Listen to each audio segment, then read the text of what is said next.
Okay. Yeah. Good morning. So today we will see Oracle payroll formula and payroll access to HR formula. So these two we will see. Probably we may not take much time like yesterday and day before yesterday. Maybe it's gonna finish in a couple of hours. Okay. So we are going to write payroll formula. So what I'm going to take the scenario is a very common scenario. We are going to calculate, I'm going to take HR allowance, for example, HR allowance element. So that allowance amount I'm going to calculate based on the hire date or period start date. Okay, or pay period start date. So basically, if a person joins in the middle of the month, say his transportation allowance is, employee transportation allowance is, for example, 5,000. Okay, so if he is working for whole payroll period, he is going to get total 5,000. Suppose a person joined in the middle of the month, so he is not supposed to get total 5,000. He is supposed to get only 2,500. So that entire logic, that one we are going to write as payroll formula. For that, we will go a little bit more, little bit further. Like instead of hard coding the grade, instead of hard coding the transportation allowance. Okay, directly we will say based on the grade, the transportation allowance will be different. For example, if grade is equal to grade 1, its transportation allowance is equal to 1,000. Grade is equal to grade 2, transportation allowance is 2,000, something like that. We will write. Why I am taking this scenario is because in order to write the grades, we cannot use grades directly in the payroll form. As I mentioned in the payroll, if at all you wanted to use any HR related information, HR related data, you cannot directly use them in the payroll formula. You have to call that grade in the payroll access to HR formula and call that formula into the payroll formula. So we will cover both the scenarios. That is what I am targeting. Okay. So let me start with Oracle. First of all, I'm going to start with Oracle payroll formula. Okay. So again, the comment section is same. Any formula, the structure remains same, whether it is a payroll or compensation benefits or whatever. So we will say here, for example, Oracle XX transport allowance first formula type is Oracle payroll. So this formula is used to get let's say value for transport allowance, something like that. So this is your comment section. Now let's go for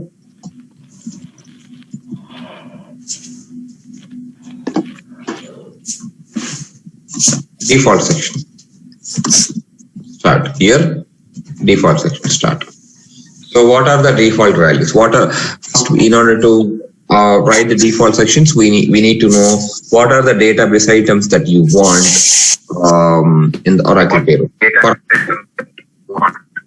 Okay. The first thing is we need hire date, we need termination date, right? Because we need to know whether this person has joined in the middle of the month or he got terminated in the middle of the month. So we need a hire date and termination date. We need also payroll period start date, payroll period end date. What is payroll periods? See, this payroll. I'm sure. I think you probably might not know, might not go through the payroll training yet. So basically, the payroll periods are something like for which period you are getting your salary. For example, we will get monthly salary. So our in our case, payroll periods are monthly, and for US, let's say most of the cases in US companies, they are going to process their payroll bi-weekly, meaning they get their salaries bi-weekly. So in our case, the payroll period is 1 month. Their case, the payroll period is bi-weekly. So now the payroll periods, when you are going through the payroll, so you have a configuration called payroll definition. Okay, you are going to have that anyway. So in that payroll definition, how many number of payroll definitions a client has, you need to define all those payroll definitions. For example, a client is having 1,000 employees, let's say. So out of 1,000 employees, for example, 600 employees are getting paid their salaries monthly. Remaining 400 employees, they are getting their salaries bi-weekly. So if this is the case, we need, as a functional consultant, we need to create two different payroll definitions. One is monthly, other one is bi-weekly. And obviously, the monthly payroll is going to attach to the people who are getting salaries monthly, and the bi-weekly payroll is going to, we need to attach that bi-weekly payroll to the people who is getting their salaries bi-weekly. So that's how employee payroll works. Now, when you attach monthly, suppose I'm taking example of monthly salaries, okay, monthly payroll period. So at the time of creating your payroll definition, configuring payroll definition. So you are going to have what is start date, what is end date, you need to enter there. So based on those dates, a payroll periods will be automatically generated. So you're going to enter how many number of years you wanted to create payroll periods. So 50, I think maximum in the system, maximum it allows 15 years or 5 years, 15 years. I may not sure now it got changed or what. Earlier it used to create up to 15 years, up to next 15 years, automatically payroll periods will be generated. Okay, so it won't take much time. Let me just take you through that payroll definition. It's, I think, 10 years, sir. Yeah, I think it got changed. 10 years maximum it allows. Yes.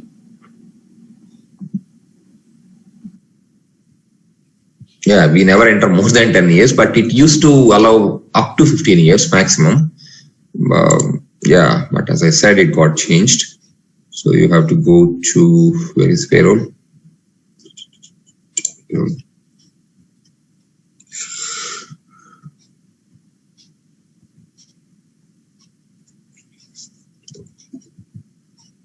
Okay, here do you have payroll administration? Yeah. It's not. No, this is not. So I go to setup and maintenance.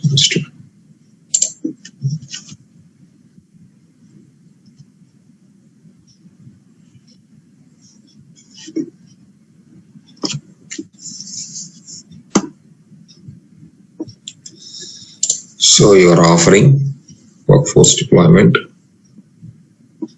then your functional area, payroll, then you say all tasks.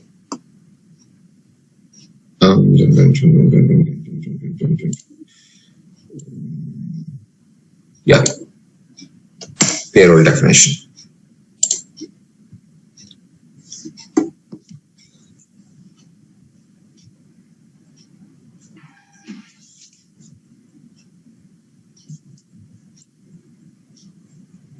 So here, I don't know whether it is already created at least one payroll. Let's open that payroll. Okay, I think there is a payroll created. So this is a payroll definition. And this is the definition that you are going to attach to the employees based on the payroll type. See here, monthly calendar, meaning this payroll is for monthly salary people. So you have, see, 10 years, number of years, maximum 10 years. So based on the years, payroll periods will be automatically generated. You see here.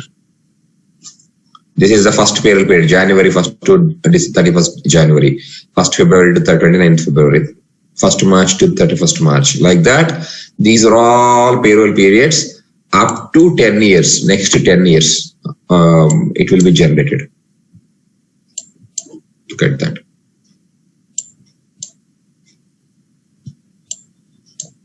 Okay.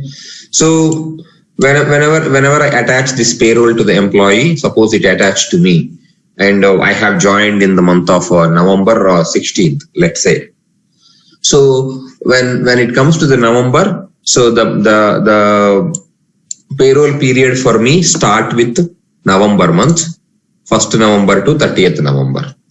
So payroll period start date is 1st November, payroll period end date is 30th November for me. But my date of joining is 15th November. So that is your hire date. So always, because why I'm saying is I'm talking about the database items here.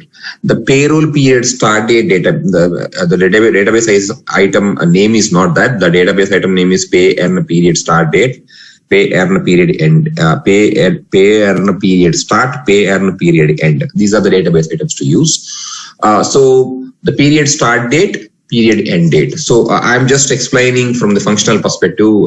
Technically I can say, okay, payroll period start date 1st November, payroll period end date 30th November, but it doesn't make any sense if I take you through this payroll period so that you will understand. You can map this particular thing to your database items. Okay, so if it is November month salary I am processing, for that November month salary, by default system consider payroll period start date is this, payroll period end date is this.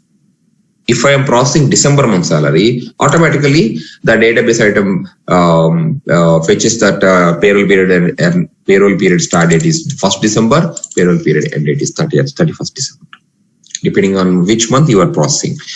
Because when I am saying which month, this is a monthly salary people. The type is monthly calendar. Okay, so this is a functional thing. Now let's go and write that formula. So first I want hire dates. Okay, so what is the hire date database item?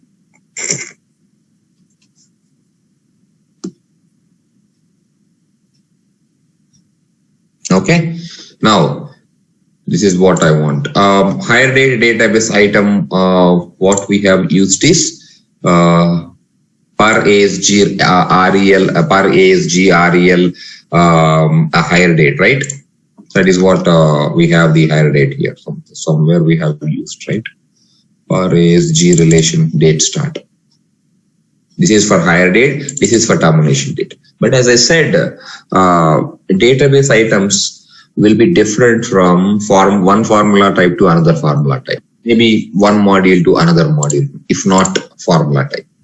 Because this is absence related information, whenever you are working on absence related formulas, yes, hire date, this is the database item, termination date, this is the database item. But when it comes to the payroll, the database items names are different. Hire date, ACP underscore hire date. So if you want, you can search here. Okay. You can say, if you search like that, okay, benefits extraction hire date, ASG hire date. This is also you can use. You see here, payroll assignment hire date. Assignment hire date will be different from your normal hire date, right? Assignment start date. So, and you have, you can search here, a lot of hire dates will be there. Rehire date, enterprise hire date, future rehire hire date, latest rehire date,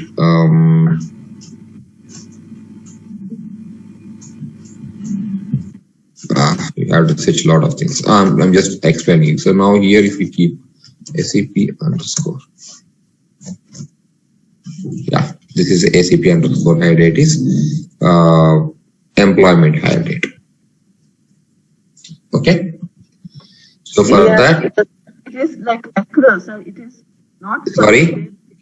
Is it for the payroll fee? Yeah, you can use this because it takes from the period of service table. Okay. Okay. It's So coming from the accrual model, right?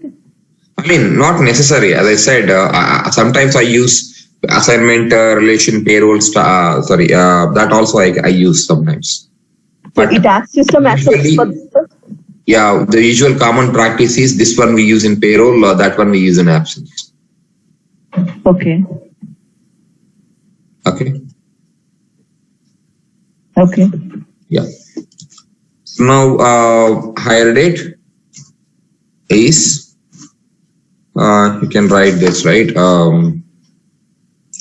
That format you can just enter 0000 something like that. We can use this format.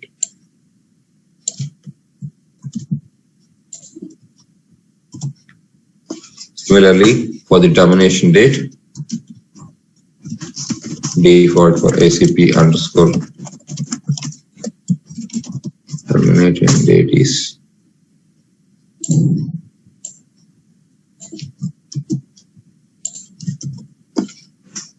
now. What else we want?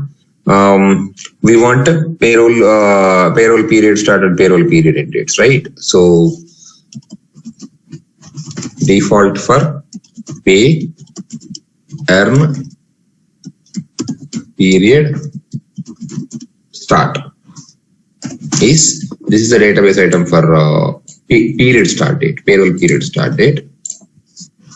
Then default for pay, earn, period end is this is payroll period start date, that is payroll period end date, pay earn period start, pay earn period end. Now I want employee assignment ID. Default for ASG, here HR, ASG ID is 0, assignment ID, that one. Also, if you wanted to, if you are using proration and all, you can use proration start, proration end. Suppose if you don't have, you can leave it. But yeah, just in case I will use it. Default for what is proration and all, it's a little bit concept. So basically, if you change anything in the middle of the payroll period and you want it to calculate accordingly, so you need to trigger this proration events. So in the payroll configuration, you are going to learn this. I will give scenario what is proration. Okay, these are all I have, default section. Now, what is my inputs? Usually these proration start, proration comes from your proration events. So usually we will take these as inputs are prorate underscore start date underscore end date.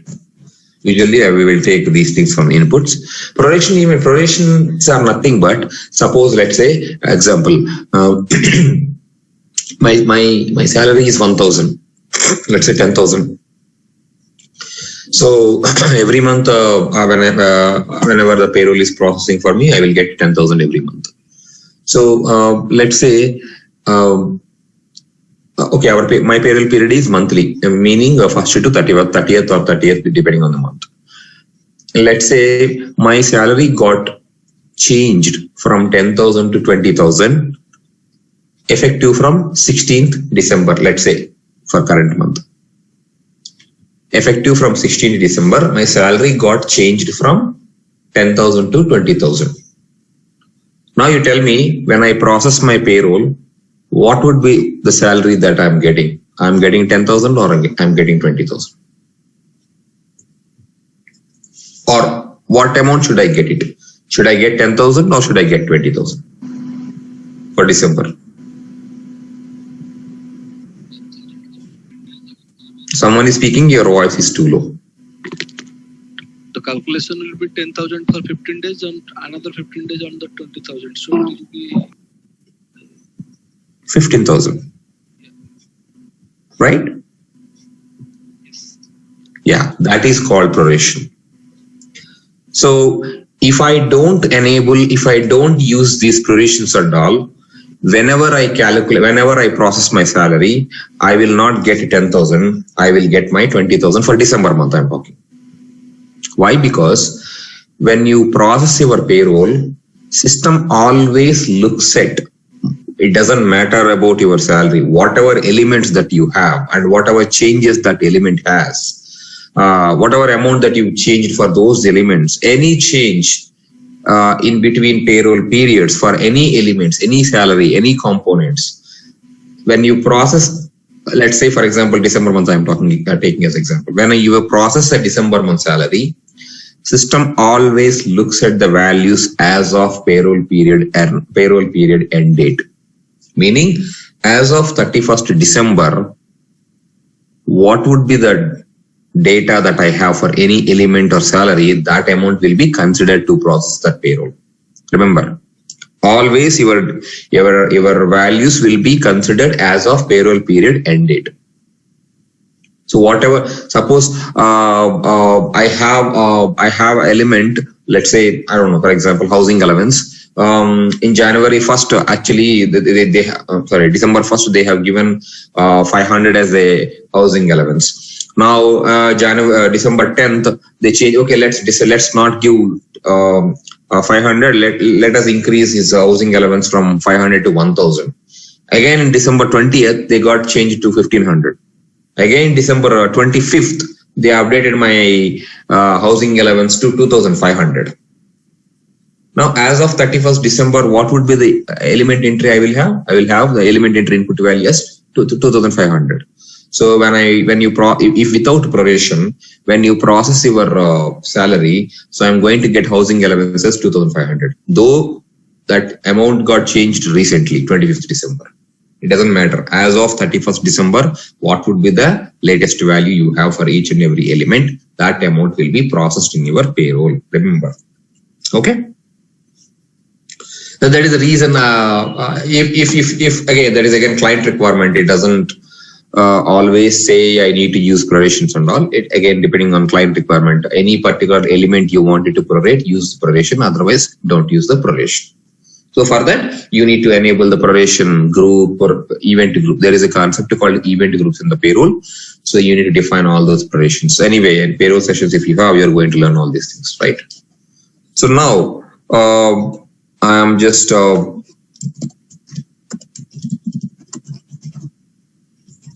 assignment ID. I am keeping this ASG assignment ID. So L_period_date is equal to, I am taking the payroll period end date into that particular date. So I want grade name, right? I'm in my example,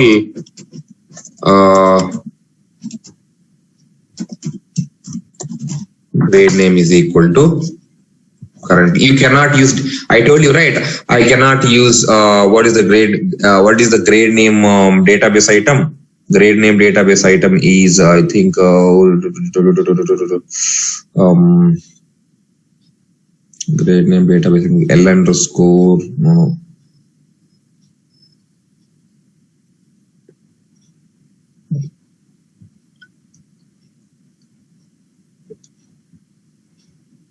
Grade rate underscore PSG. Generally, that grade rate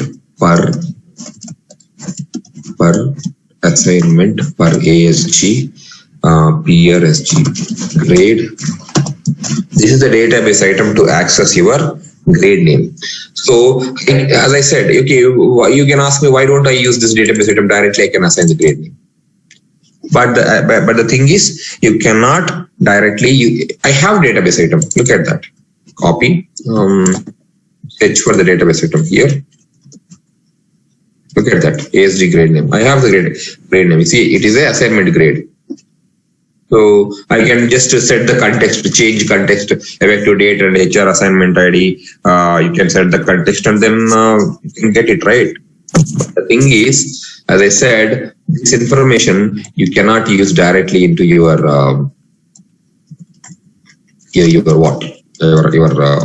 Oracle payroll type definition. Okay, so that's the reason. Currently, I'm keeping as a X. You have not defined it in the, you have not defaulted it. Now, even if I default and I use it, it will not be used. That's what I'm trying to say. Why? Because in payroll, you cannot access HR related database items directly into the Oracle payroll formula. Okay. But we did for ACP hire date, right? No, hire date is not HR related data. It is hire date everywhere you will have. When I say assignment data, to be precise, assign HR assignment data. HR assignment data you cannot access directly into the Oracle payroll formula. Your grade name, your job name, your position name, your assignment status, your employment category, your whatever in the assignment we have, core HR assignment, that data cannot be accessed directly into your Oracle payroll formula. How about the assignment ID, which you have used right now? Assignment ID IDs comes, not data. Okay. Even this assignment ID, I am not using here directly. I want that to be sent to my HR access to payroll formula. Okay. I'll show you why I have the ID. IDs will be there, but even ID is there, I cannot access the name. So you can say, you can tell me that, okay, fine, why can't I just use the statement? Change underscore context HR underscore assignment underscore ID is equal to, I can put it this directly, and effective underscore date is equal to, I can keep my payroll period end date. So now in the change context, I can generally this is how you write it, right? Grade name is equal to PR ASG underscore grade underscore, yeah. This is how usually you access that grade, right? But this cannot be used in the Oracle payroll form. So in order to use this grade name, I have to write HR access to payroll formula, payroll access to HR formula, then return that grade into this formula. Okay. Can you use HCM extracts? You can call the formula, but again, if it is having any HR assignment data, it will not be used here. Okay. That's the reason we have that payroll access to HR formula.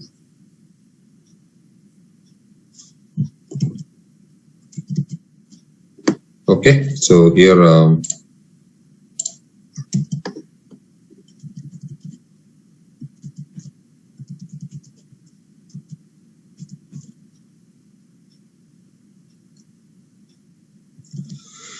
Okay, now I will initiate some local variables quickly. So I will say period start date is equal to pay earn period start date. I am just keeping database items into some local variables. Period and it is equal to pay underscore pay earn period end date. L underscore hire underscore date is equal to ACP hire date. L underscore termination is equal to SCP termination date. So just keeping your database items into some local variables. Okay, I can say L underscore proration underscore start underscore date is equal to prorate start. Prorate start L underscore proration underscore date is equal to prorate.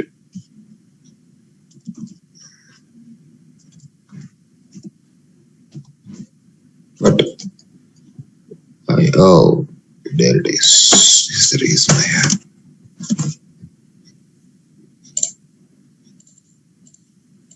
Okay. Interpreted. Okay. So these are the local variables I initiate. Now I wanted to see my start date, end date for current month. My start date, end date for current month. What is my start date, end date?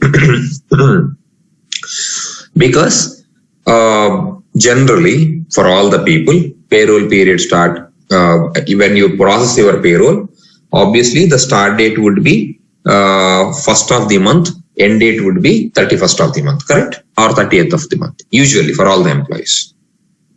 So I need that start date and end date. I need that start date and I want that end date. I want what is again, as I said, when this formula is executing, it will be executed for each and every employee. Whatever number of employees I have, for each and every employee, this formula will be executed, correct? So for me, for all the people, start date by default will take payroll period start date and payroll period end date, which is 1st January to 31st January or 1st December to 31st December, depending on the payroll period month. But there are people who will be joined in the middle of the month. For December, I'm talking. And there are people who might be terminated in the middle of the month. So how does the system know that, okay, for the new hires in the middle of the month, consider their hire date as a start date. End date would be payroll period end date, obviously. And the people who got terminated in the middle of the month, the start date would be obviously payroll period start date, but end date would not be 31st December. It should be whenever he got terminated. System should automatically fetch those values to calculate his salaries. So for that, we need to say what is the greatest of your period start date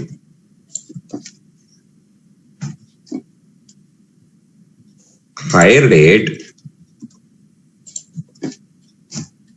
and preparation start date. So I will keep like this. So what will happen here? If I joined long back, obviously greatest of period start date is 1st December. My hire date is, let's say, 2nd February. There is no proration date.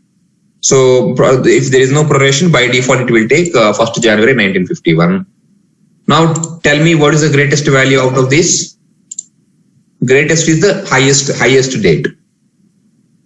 Is it 2nd February, which is my hire date, or is it period start date, which is 1st December, or is it a proration start, which is 1 January 1951? Which one is the highest?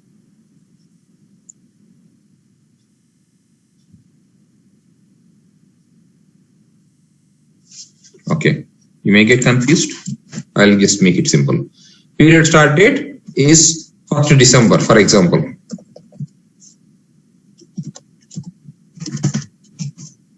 My hire date is 2nd February 2020.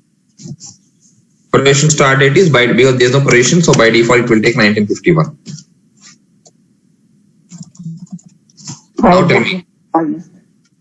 Now tell me which one is the highest? Hire date.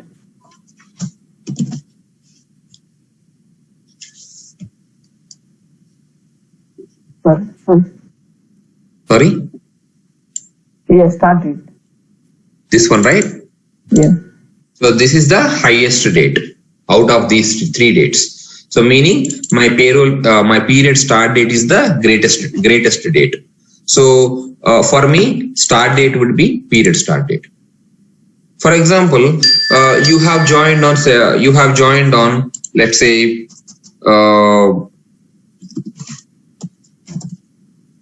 12th December. Now, period start date is 1st December, hire date is 12th December, and proration start date is 1st January 1951. Out of this, which one is the highest? Which one is the greatest? 12th December. So yeah, hire date. Obviously, for you, the start date would be hire date. So that's the reason we have this condition to just system to know which date to be considered for the people depending on their hire date and all. Similarly, list which is to calculate the end date. End date, I will say period end date, termination date, and then proration end date.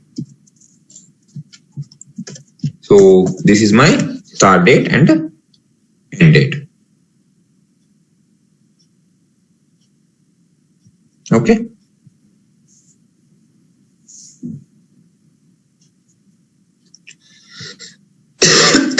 So I will take one more local variable because I need a grade, housing allowance, right? So I am taking one local variable. Housing allowance is equal to, I'm just defining as a 0. Okay. Housing allowance is equal to, I'm defining as a 0. Now, what do you want now? Now you can say okay, not housing allowance. So we are talking about transportation allowance, not housing allowance.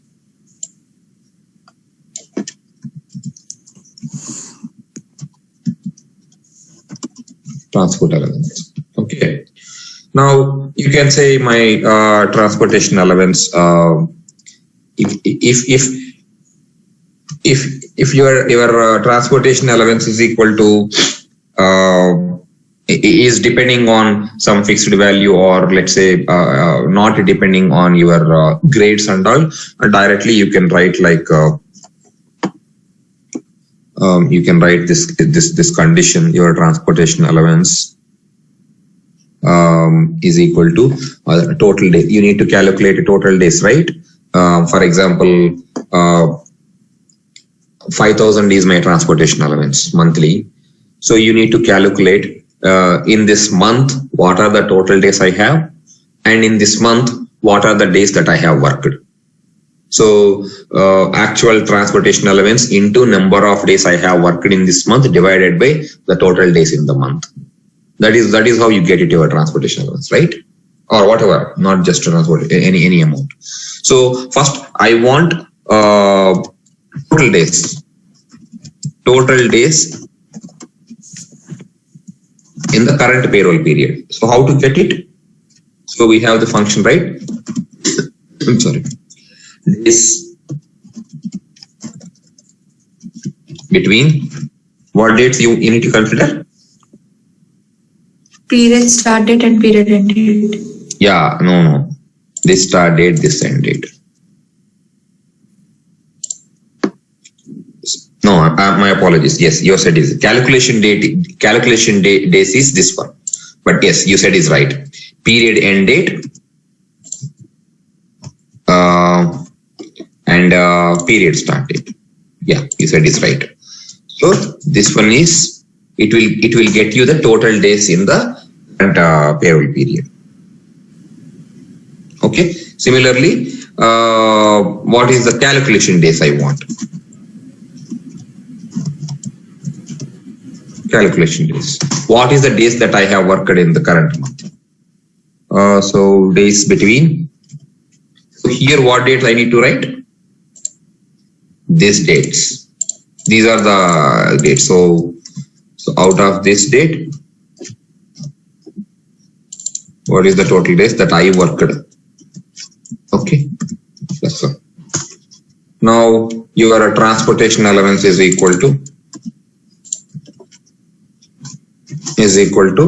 let's say usually your salary is transportation allowance is 1200 divided by, or let's say into days that you have worked divided by I'm sorry, total days. Okay. Return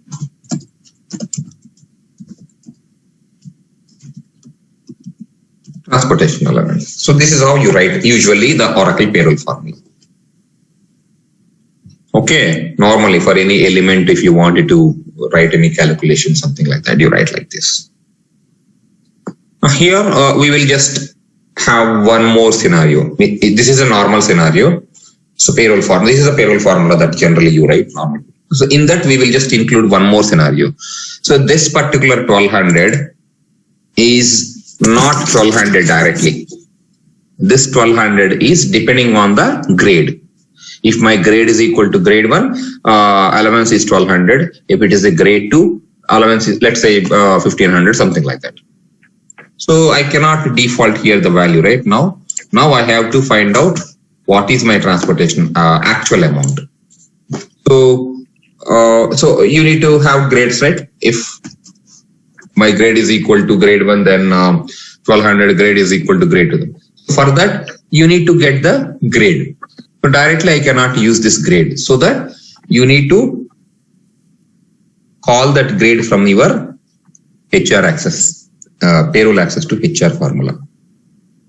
So what you do? You need to write payroll access to HR formula. So what is the excuse me?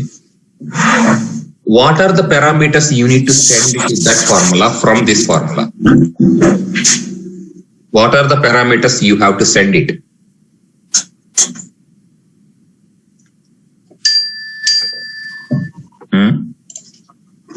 You have to send your from here you have to send your obviously your assignment ID you have to send. And what is the effective date? Because we are calculating, actual calculation is happening here. As of what date for which person you want as assignment grade.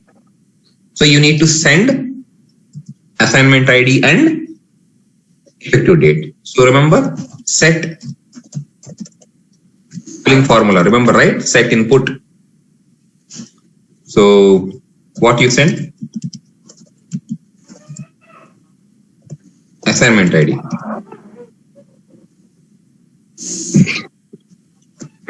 Assignment ID I want. I am going to send assignment ID. So what is the assignment ID here? This is assignment ID I am going to send. Okay. Also, I am going to set I am going to send which date. As of which date you wanted to get that grade. Obviously, right? My grade might be changed over the period of time. So you need obviously latest grade. So because we are processing a monthly payroll, so it is always better whatever date that I am going to calculate, period end date. This one, period end date. Payroll period end date. For the December month, I want my grade as of 31st December 2020. For January month, for 31st January 2021. Something like that. So I am going to send my period end date as a what? Effective date.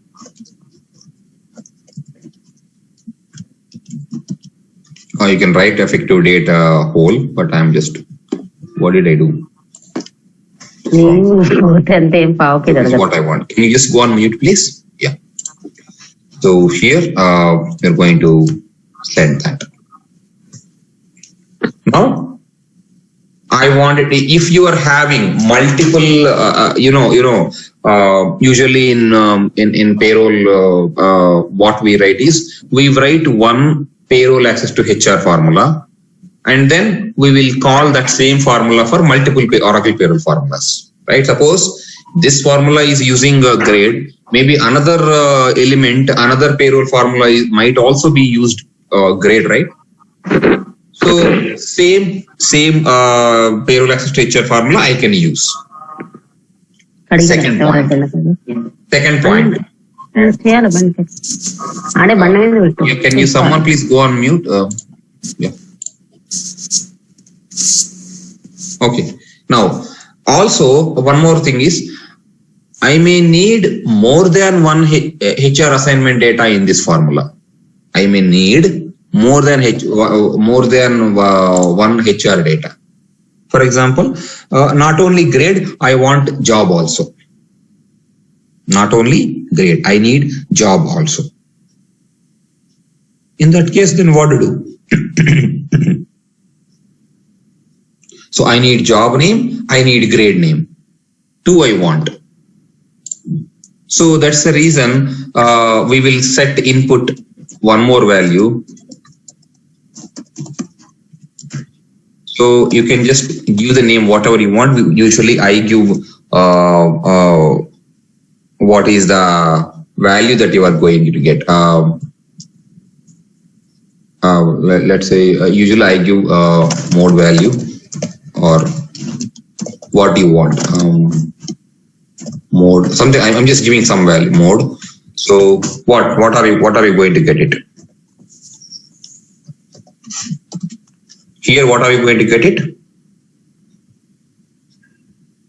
What we are trying to get it now? Grade name, right? This grade name, whatever you want, you can, not necessarily this I can just, let's say, I can just keep it like that. It's up to you how you want that, how you want it to get the name. So I'm just sending this one. Now I will execute my HR access to payroll formula. So let's say I will give the name as XX. Still we have not written the formula, right? I'm just giving the name HR XX payroll access HR data FF. I'm just writing this name as a formula name. Okay. Now, so what are the parameters I am sending? I am sending assignment ID. I am sending effective date. I am sending what I want. And I am executing this formula. Okay. Why we need to send the grade name? This one, right? Yeah, L grade name we need to use, right? No. I'm not sending. It's whatever you want. You can write it here. Not necessarily grade underscore. This is not a database item. There is no database item called grade underscore name. This is just a name. Yeah, we are sending this, right? So we have used L assignment ID as this one we are sending this value. Okay. But this one is not a value. Text only I'm sending directly. Okay, if you want, that's what I said. Name, it's up to you. I want like that. Yeah, you can send it. Why we want to send a text value? Because that payroll access HR formula should understand what we want. I will give example. Not only this statement, I'm going to write another statement. Okay, mode. I want job name also. Now, in order to not get confused in the HR access payroll formula, what are the values you are sending? To identify that, I am writing these things. Once we write that formula, you will be able to link it. Otherwise, you will not be able to link it. Why I am writing these two statements? So you mean to say we cannot directly access HR assignment data, but we can write them in some other formula and call that formula here. Right. That's what we are writing. We are doing. not some any other formula. It is always payroll access to HR formula. Okay. Now you don't worry. These two statements for now you leave it. Why I am writing? Because you need to see there. You will see there obviously. Okay. Why I am writing these two statements here? Yes, these things I am sending inputs, but these things why I am writing this way, I'll tell you when I'm writing the access formula. Now we'll write that formula. Okay, so I am writing language. So now the name I will say, what is the name, formula name that we have used? We have to use the exact formula name. This is the name that I'm calling executing. So formula name also should be same. Anyway, not here when you are creating your formula. So now database items here also. Default for here we can directly use database items, right? For ER, assignment, grade, name, XX. Default for I am using PER, ASG. We want job name also, right? Job name and default for grade ID PER, ASG underscore grade underscore ID is 0. Default for PER, ASG job ID 0. Then we want yeah, now what are our inputs? Now whatever inputs we are sending, these two are my inputs. Assignment ID, exactly we have to use those names. That's the reason I'm saying this assignment ID, whatever assignment ID I have, I am sending this assignment to this local variable. Exactly, we need to use that value here. I mean, number and all we don't need to write it. Then what are we sending here? We are sending effective date as input. So this is a date. Then also what are we sending? We are sending mode. So here it's a mode. So it's a text. Not necessarily you need for a text and all you don't need to write all these things. Okay. So now because these are input values and they are not directly coming from any element and all, we need to default these values also. Default for assignment ASSI ID is 0.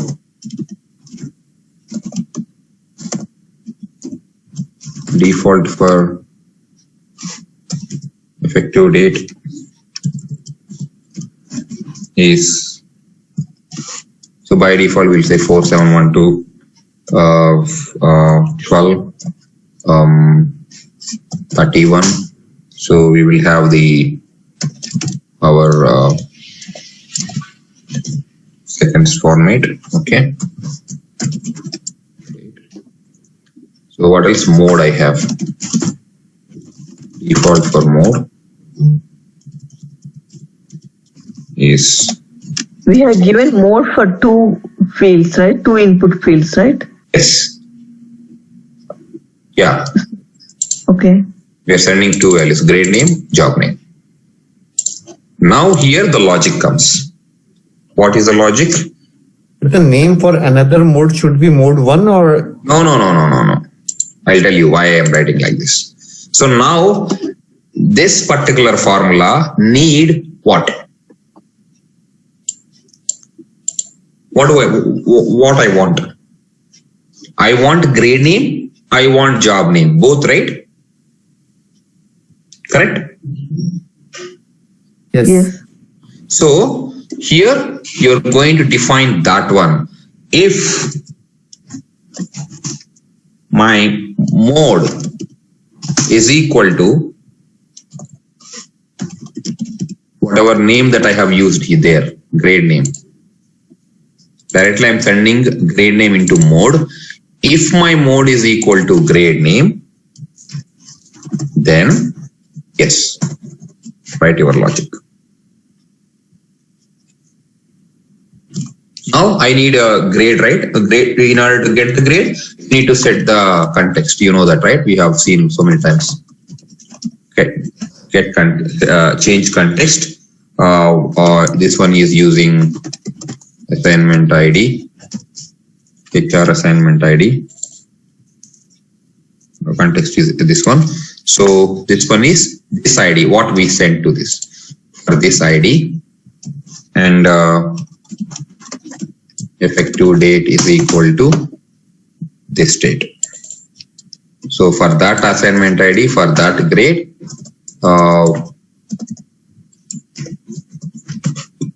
what is the grade? So I need output variables also. So what I will do here, I will define some output output thing here, L underscore output, or I can say output grade. I can just define like this because it's a text. I can say XX.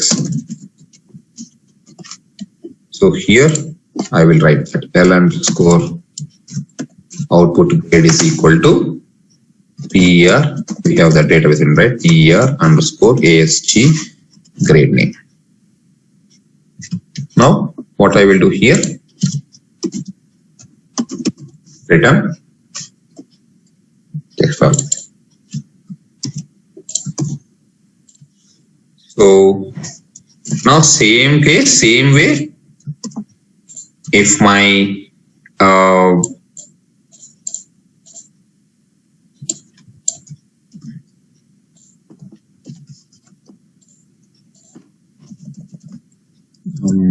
job. Here I'm going to, if my mode is equal to job name, then I want my job name, assignment ID. Okay, this is okay. Local variable is equal to job PER underscore ASG.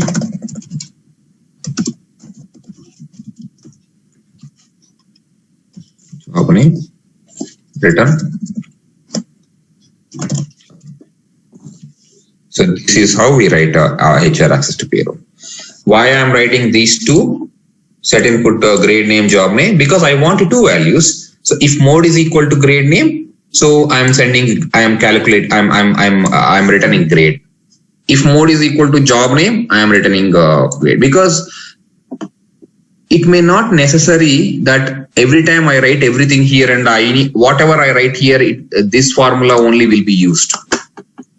This formula only will be used, right? The same HR access, maybe in some other Oracle payroll formula, Oracle payroll formula, I need only job name.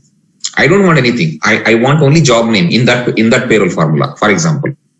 Why should I create again another HR access to payroll formula? Payroll access to HR formula, I'm sorry.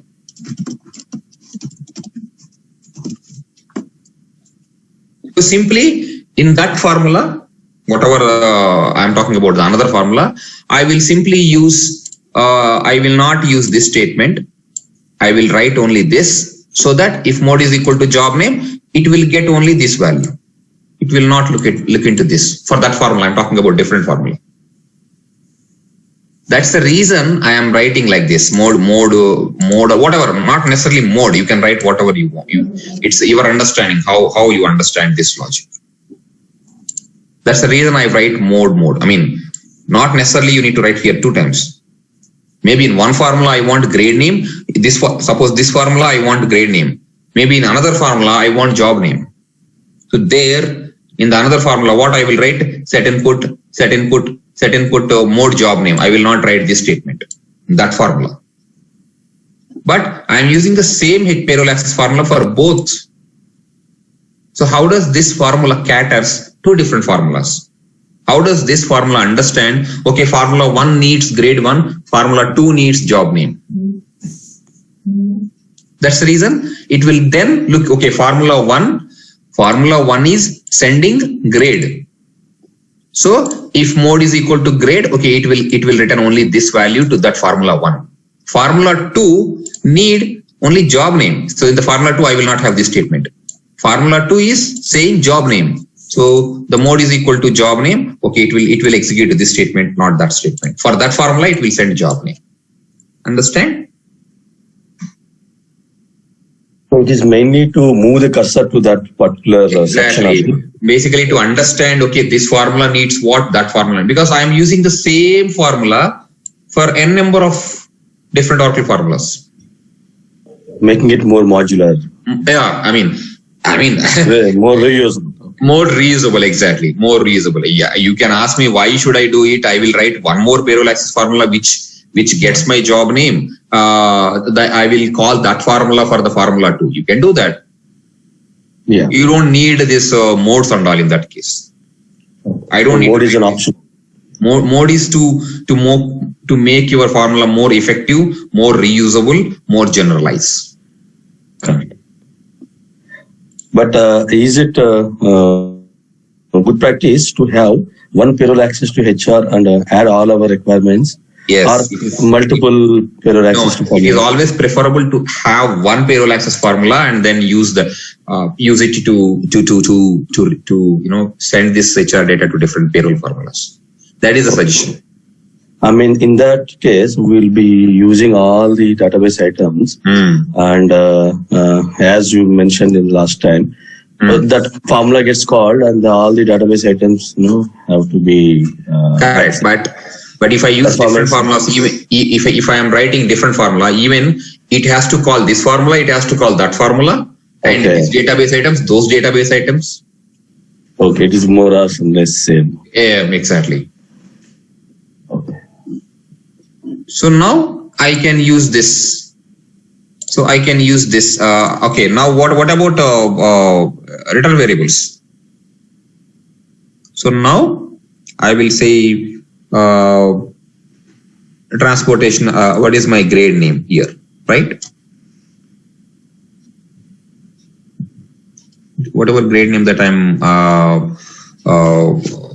I just executed, right? I didn't this grade name.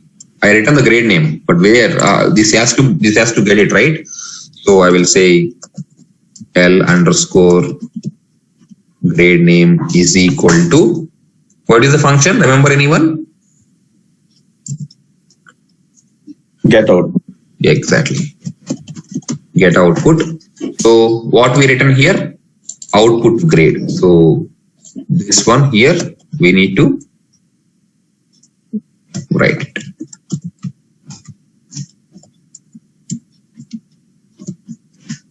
That's it. Yes, Now I have grade name. Possible for you to send us these notepad, all these formulas? Yeah, I will GP. I will. Okay. I will do it. Yeah, that it will be helpful. Yeah. Sure. I will do that. So now I have like this. Now you can have your logic. Now you can have your logic. If L underscore, if L underscore grade name is equal to, let's say, I don't know, whatever grade name that you define in the system, G1, then my transportation allowance is equal to, let's say, 5,000. Else if my grade name is equal to G2, then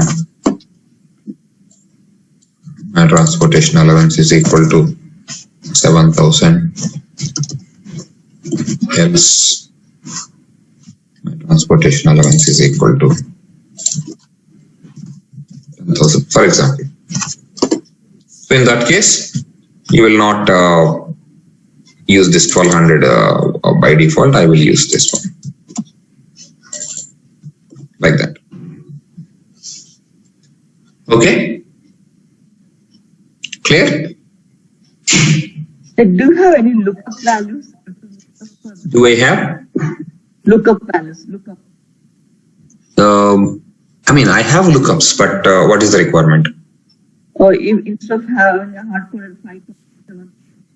Okay, you mean to say the value? Yeah. Yes, you can define one grade rate table or UDT, something like that. You can define UDT and you can call the UDT here. You can do that.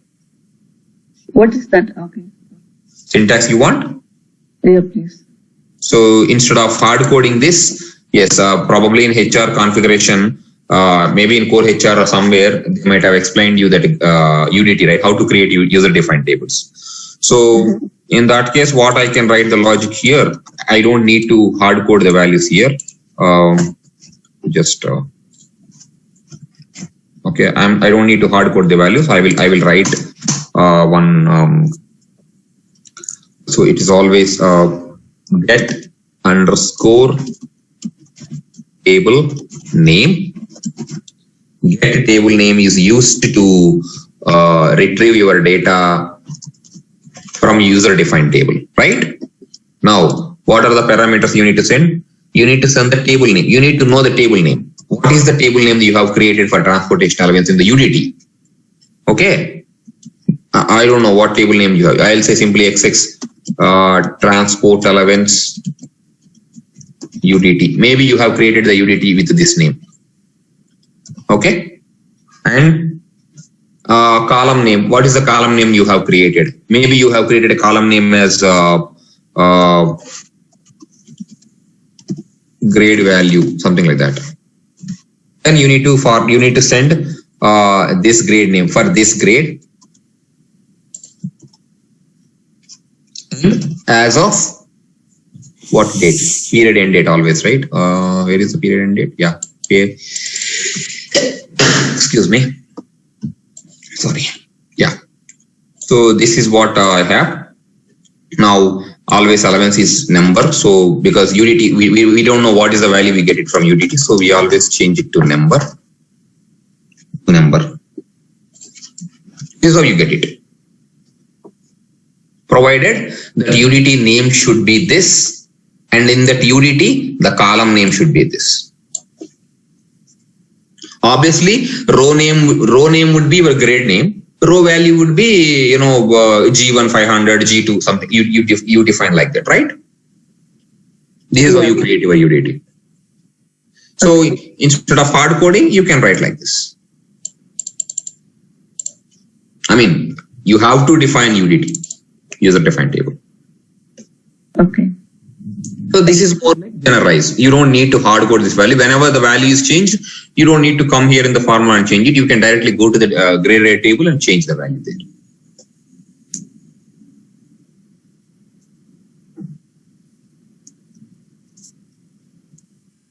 So any questions from this Oracle payroll or payroll access to HR formula?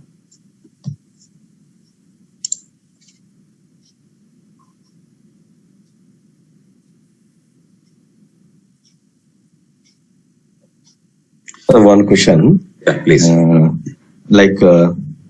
think you last time also you explained. One more time. I just missed some part. Yeah, please. Go ahead. No. Extract tool also you said that can be accessed in any formula. Not in payroll. Not in payroll. Exactly, not in payroll. No, we can use, but if that extract rule is returning any assignment data, HR assignment data, that assignment data will not be useful in the payroll formula. Oh, okay. So this is a mandatory one to use in payroll. A payroll access to HR is a mandatory to get the HR data, HR assignment data. Can we create these custom tables? Yeah, this is the custom table, right? UDT, custom UDT table. Okay, I know it's not part of this, but how do we create that? Yeah, you have to. Excuse me. So there is a configuration there, right? I don't know whether they have explained you in core HR or not. 4HR, or I don't know, maybe in general training it should be explained. You need to define setup and maintenance.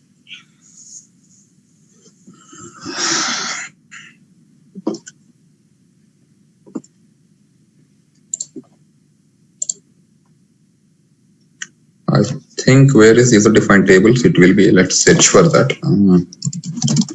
Manage user defined tables. Is it there? No.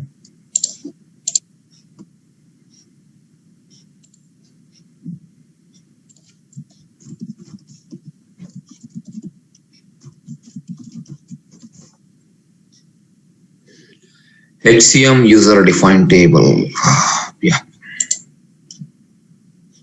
User defined tables. So this is where you create your utilities. See? So you have to define like this. That okay, LDG and all, forget about that. The name and all, leave it. Now if you continue, now the table name must be this name. Table name should be the same name, this one, right? Okay, unit of measure, it is using number. It's not using any, it's just a match. It's not a range, it's a match. Now you see column name. So the column name must be grade value. Here So, you need we cannot use these pages, these tables in pages. So these are used basically for the configuration. yeah, this is a configuration. Yeah. So now I have column name. Now I have to define the rows. So rows should be whatever your grades here, G1, G2, something like that. So here I'll say sequence 1.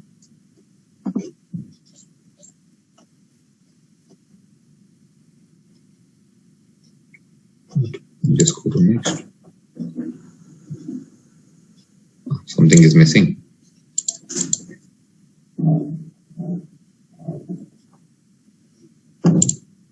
Just define.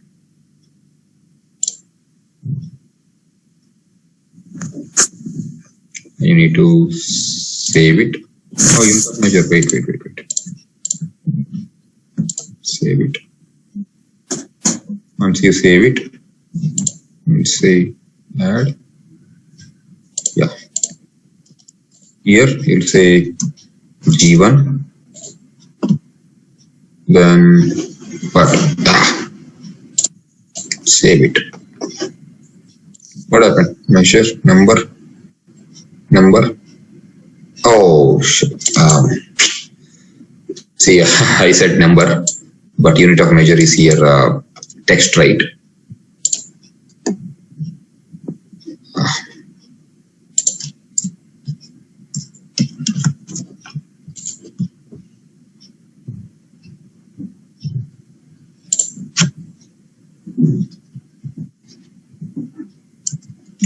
No, you cannot. If I edit, you cannot. Once you save it, you cannot edit this part.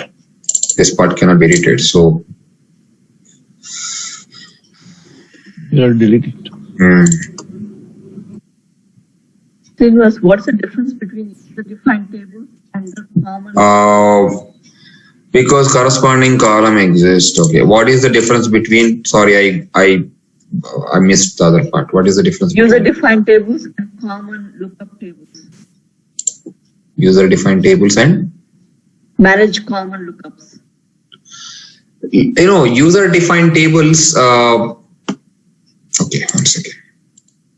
Let me just finish this and then we will. Okay. What happened? This,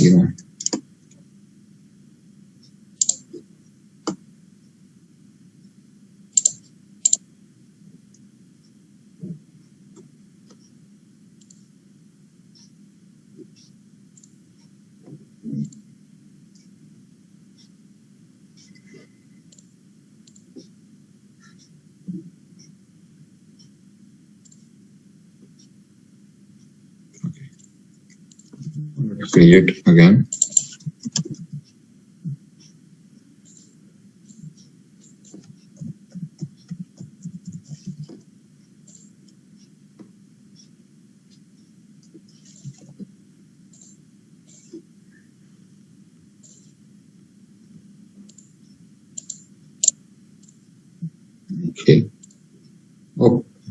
this is always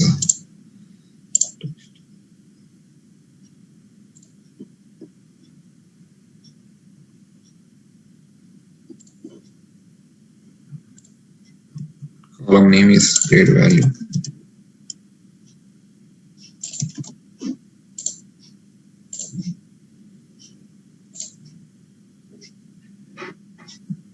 Then here you're going to define the exact this grade 1, grade 2, grade 3, something like that.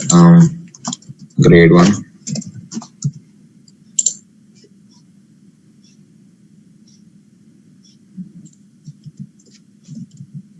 Grade 2 or whatever number of grades you just go on create it. Let's say we'll create one more grade. Grade 3. Go to next.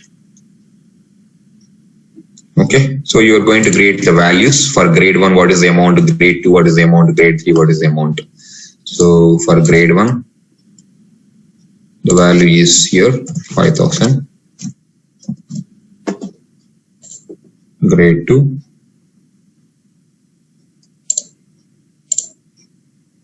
the value is here 7,000.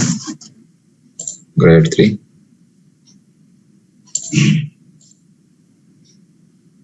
Is 10%. So this is how you create. Once you submit it, you have your user defined table. So when I call the function, when I call this, then it will check transportation allowance, get the table name. What? Yeah, get the table. I think not the name. It should be value. Yeah, my mistake. It's get a table value, not name, because we are getting a table value, right? So here,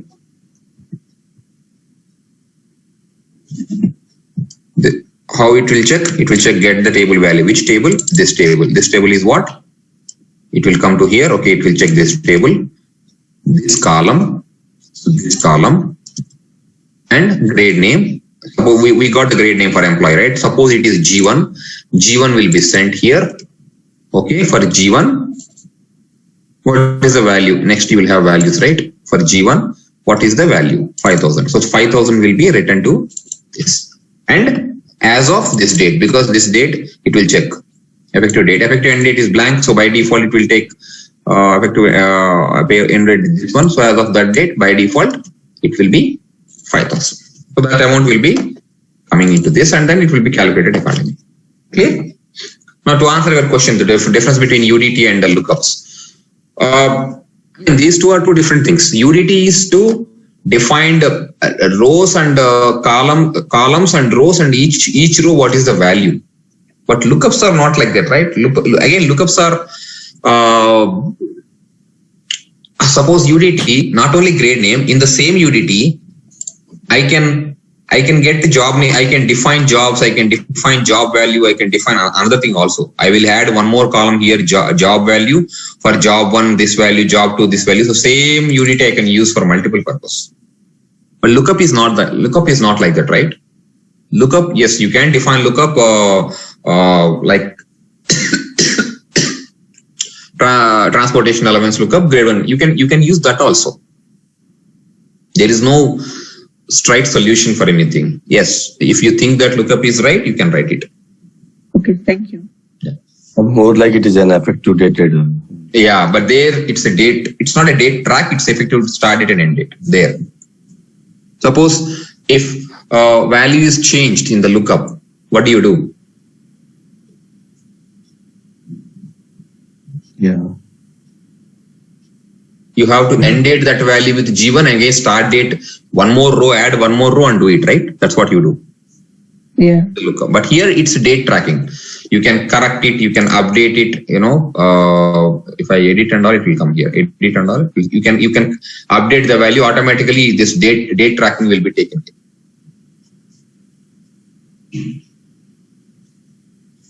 And you can hold multiple values, multiple columns here. Okay, so this is it. So I am done. So it's you. You please tell me what doubts you have, clarifications. I'm going to zip all these files. I'm gonna send it to you. Srinivas, can we run one of them in the system and then see how? You see, I can run this formula. Okay, I can. But where is the payroll configuration in the system? I need the proper configuration with these dates, everything. With this pay, where is the payroll? Yeah, payrolls, everything I want. I don't have anything here, right? Okay. So when you go through the payroll, so that's where you are going to. Yeah, and next question: where this particular formula is going to be used? I have written the formula, happy, fine. But where are you going to use this formula? In elements. Exactly. I thought you'll ask that.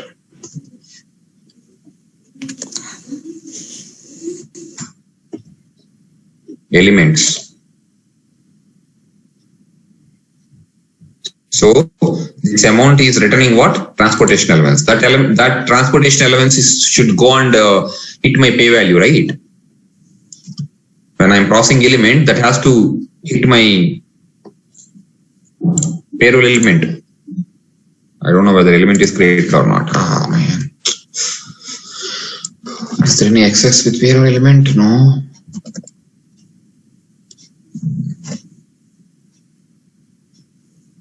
What elements I have here?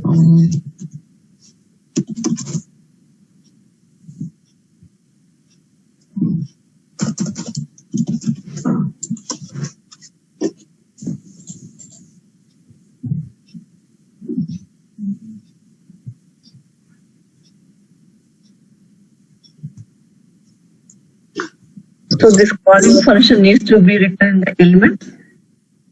Otherwise, this formula where I'm going to use.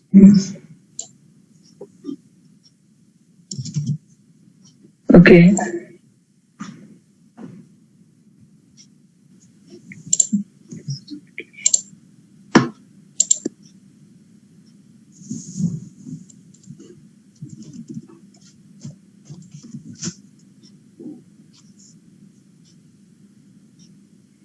Okay, there is one element to do, so I don't need to create it. So open the element.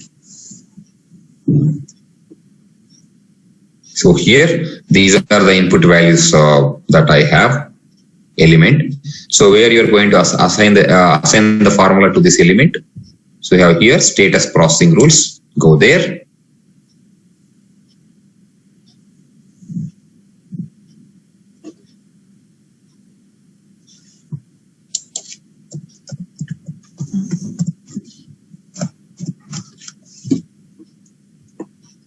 Okay, status processing rules.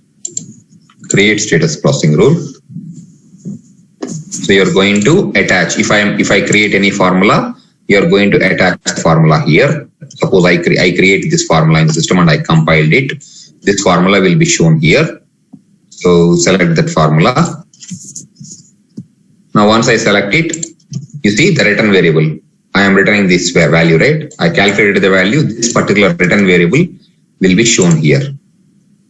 Here it is going to show this value. L underscore transport L underscore allowance. That will be shown here. And you have to select that and that amount, the calculated amount should go and sit in this input value for that element. So you are going to say direct result in this element. Target input value is amount. It should go and sit in this. Suppose if it should go and hit pay value, this element will have an input value called pay value that will be shown here. You need to select that corresponding input value. So whenever this element is processed for me, so this formula will be triggered and it will be calculated as transportation allowance. That calculated amount will go and hit the corresponding pay value, and the pay value will be processed in your payroll. Okay. So in our example, what element it needs to go and sit? We need to create a separate element for that transportation allowance element. We need to create it. Okay, when you're calling a function, then you need to create a new element and then you have to call that.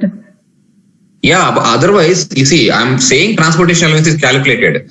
But as I said, any payroll, whatever amount is paying to employee, it should be processed in terms of elements, the salary component. Otherwise, how am I getting? There should be an element with transportation allowance, and whatever we are calculating, finally that value should go and hit my element, transportation allowance element. That will be a new element.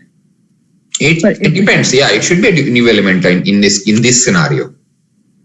Okay. In general, normally you go for a new element and you go for the existing element. You see, in US, there are certain standard elements given by legislation.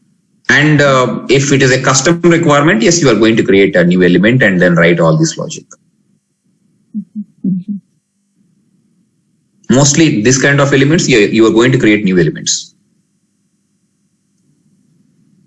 I think once you are done with payroll, probably you will know that. You have to create earning element, standard earnings, because this is earning element.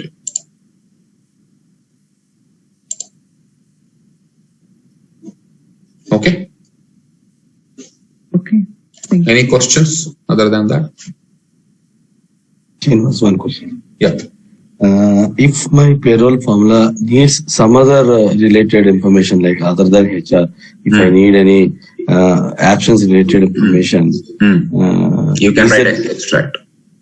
Extra. Okay. You can, if you check it whether the database item is available in this, I can directly use the database item here. You can use it directly. You don't need to write again any other formula. But yes, if you wanted to use that, you can use it. It's up to you how you want it to write. The more effective way. Okay. So other than HR, I can use extract rule. I can access it through extract rule. If not, if the database item is directly available here, you can directly use it. Okay. If it is not available, I can use the extract. But all HR assignment data should be accessed by payroll access to HR. Yeah. Okay. But generally you come across such kind of requirements, right? So you need to access other types of information other than HR. Yeah, mostly I never written extract calendar here. Mostly whatever database items I want, they are available in Oracle Payroll. Other than HR, I will use that payroll access. That's what I did so far. But sometimes yes, eligible based on eligibility also your calculation might be there. So in that case also I will call my eligibility formula also here. There are cases where I called the eligibility formula here. Okay. Same is executable. That yesterday remember we wrote that condition. Yes. Yeah, executable. Same logic. Same thing. Is executable, that eligibility formula. Then what you wanted to send. Obviously I don't need to set it on everything. I don't need this. Directly I will execute it and I will say what is the value it is returning. Yes or no. I don't even send this.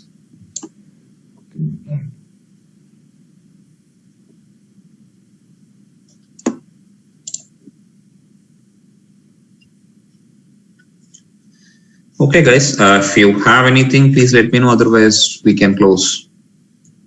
Can you zip this and send it like yesterday? No, each and every file I have to save separately now. Yesterday's documents did not receive to us yet. He was busy, I think. Probably was in the function or something. He was not available, I think. Ravi is going to send it today, I think. He was busy yesterday, I think. Looks like. I didn't meet him, but yeah, I spoke to him yesterday evening. So yeah, he'll send it. Okay, then if you don't have anything, we can close. Okay. Thank you. Yeah, yes. Srinivas, let